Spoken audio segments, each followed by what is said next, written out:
ጸሎት አንዳንዴ ተራ ልምድና በሚመችን ሰዓት ብቻ የምናደርገው ነገር እየሆነ በሚመስልበት በዚህ ዘመን የዛሬው መልእክት እንደ ትልቅ የማንቂያ ደወል ያገለግለናል። ይህ የማንቂያ ጥሪ ደግሞ ከሰው ሳይሆን ሕያው ከሆነው የእግዚአብሔር መንፈስ ነው።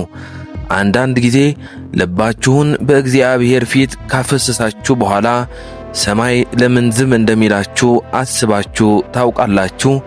እግዚአብሔርስ ለምንድነው ጸሎቴ በአየር ላይ ተንሳፎ የሚቀር ብቻ መስሎ የሚሰማኝ ብላችሁስ ጠይቃችሁ አታውቁም?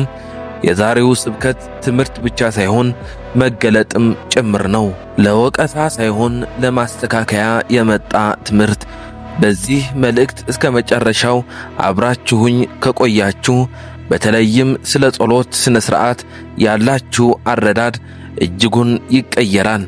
ምናልባትም ይህ እስከ ዛሬ ስትጠብቁት የነበረው የመንፈሳዊ ሕይወት ለውጥ ሊሆን ይችላል። ክፍል 1 በጸሎት ጊዜ የሚኖር የሰውነት አቋም። በዚህ ከባድ ነገር ግን ግልጽ ልንሆንበት የሚገባ ጥያቄ እንጀምር። የጸሎትን ቅድስና ምን ያክል ረስተነዋል? አንዳንድ ጊዜ አልጋችን ውስጥ በብርድ ልብሳችን ተሸፍነን ሰውነታችን ሳይነሳ ምናልባትም በእንቅልፍ ልባችን ቃላትን እናወጣ ይሆናል። ዓይናችንን ጨፍነን የተወሰኑ ቃላትን ለእግዚአብሔር ካንሸኳሾክን በኋላ ጸለይን እንላለን። ነገር ግን ከአፋችን ከምናወጣቸው ቃላት ይልቅ የሰውነታችን አቀማመጥ ይበልጥ ጮክ ብሎ እንደሚናገር ብነግራችሁስ? ምናልባት ለሰማይ ምላሽ ጠላት የሆነው ይህንን የለመድነው ምቾት ቢሆንስ? አደራችሁ በተሳሳተ መንገድ አትረዱኝ። እግዚአብሔር መሐሪ ነው። እሱ የተሰበረውን የሚያቃስተውንና የሚያለቅሰውን ሰው ጩኸት ይሰማል። ነገር ግን አንድ በጣም አስፈላጊ ነገር መርሳት የለብንም።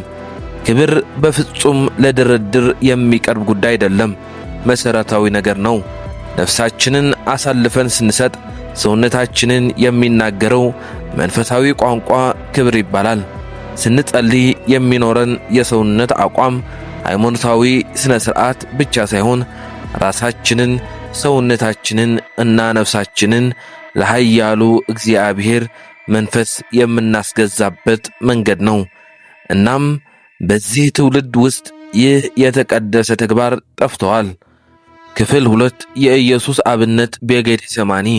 እስቲ ኢየሱስን በጌቴሴማኒ እንመልከተው። በዚህ ቦታ ኢየሱስ የዓለምን ሰዎች ኃጢአት በሙሉ በትከሻው ላይ ተሸክሞ ነበር። መስቀሉን እንደተቃረበ አውቋል። እናም እንዴት ሊጸልይ የመረጠ ይመስላችኋል? ጥቂትም ወደፊት እልፍ ብሎ በፊቱ ወደቀና ሲጸልይ አባቴ ቢቻልስ ይህች ጽዋ ከእኔ ትለፍ፣ ነገር ግን አንተ የምትወደው ይሁን እንጂ እኔ የምወደው አይሁን አለ። ማቴዎስ 26:39 ላይ። ይህ በደንብ ዘልቆ ይግባችሁ። ኢየሱስ በጀርባው ተንጋሎ ጨረቃዋን እና ኮከቦቹን እያየ አልጸለየም፣ ነገር ግን በፊቱ ወደቀ። ለምን? ምክንያቱም ስቃይ በመንፈሱ ላይ ሲጫን ሰውነቱ ምላሽ የሰጠው ሙሉ ለሙሉ ለእግዚአብሔር ራሱን አሳልፎ ለመስጠት ነው። የሰውነት አቋሙ ከልቡ ለቅሶና ስቃይ ጋር ገጥሟል። አንድም ኃጢአት የሌለበት ኢየሱስ በቆሻሻ መሬት ላይ ተንበርክኮ በፊቱ ከወደቀ እኛ የሰማይ አባታችንን ማናገር ያለብን እንዴት ባለ መንገድ ይሆን? እግዚአብሔር የሚፈልገው በመንፈስና ከልብ የሆነ ጸሎት ነው። ይህ ስለ ማስመሰል ሳይሆን ስለ መገለጥ ነው። በጸሎት ሰዓት ሰውነታችሁ ተመልካች አይደለም፣ ነገር ግን የክብር ዕቃ መሳሪያና ሕያው መሥዋዕት ነው። እናም በጸሎት ሰዓት ሰውነታችን ከመንፈሳችን ጋር ሲቀላቀል አንዳች ኃይል ነገር ሰማይን ይከፍታል። ክፍል 3 የሰውነት አቋምና መንፈሳዊ ኃይል። ብዙዎቻችሁ ስለ ለውጥ ወይንም ስለ ዘገዩባችሁ ጥያቄዎች እየጸለያችሁ ሊሆን ይችላል። ምናልባት ትክክለኛዎቹን ቃላት አቅርባችሁ ይሆናል። ነገር ግን ለእግዚአብሔር የሚገባው ክብር ሳትሰጡ ነው። የሰውነት አቋም እጅግ በጣም አስፈላጊ ነገር ነው። ይህ ለሃይማኖታዊ ሥርዓት ሳይሆን በልባችሁ ውስጥ ያለውን ነገር ለማንጸባረቅ ነው።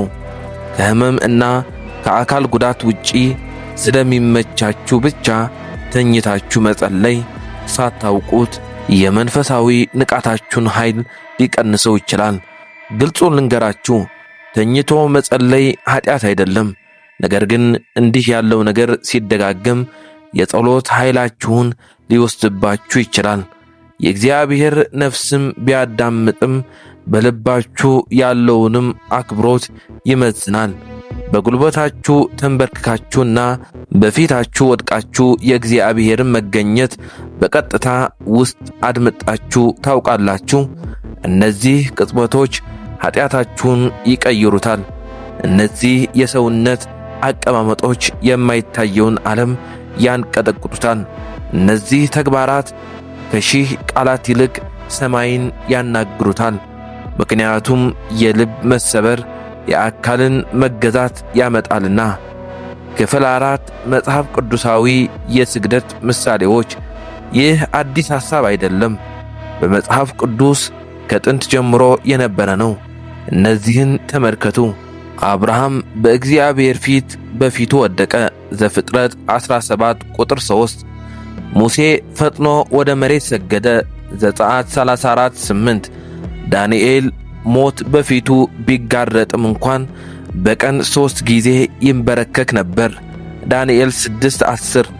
ኤልያስ፣ ኢሳይያስ፣ ሕዝቅኤል ሁሉም በእግዚአብሔር መገኘት ፊት ዝቅ ብለዋል።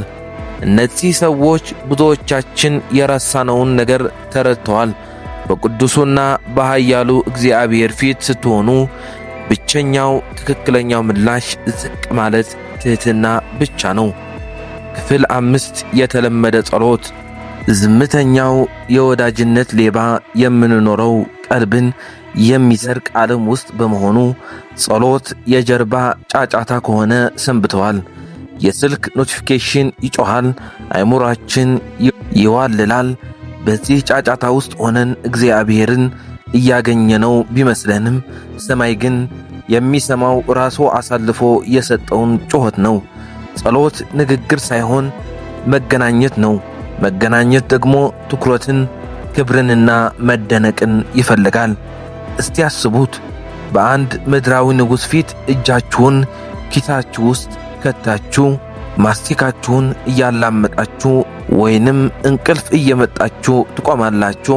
በፍጹም አትሞክሩትም። ታዲያ ለእግዚአብሔር ሲሆን ለምን እንደዛ ታስባላችሁ? አንድ ጥያቄ ልጠይቃችሁ።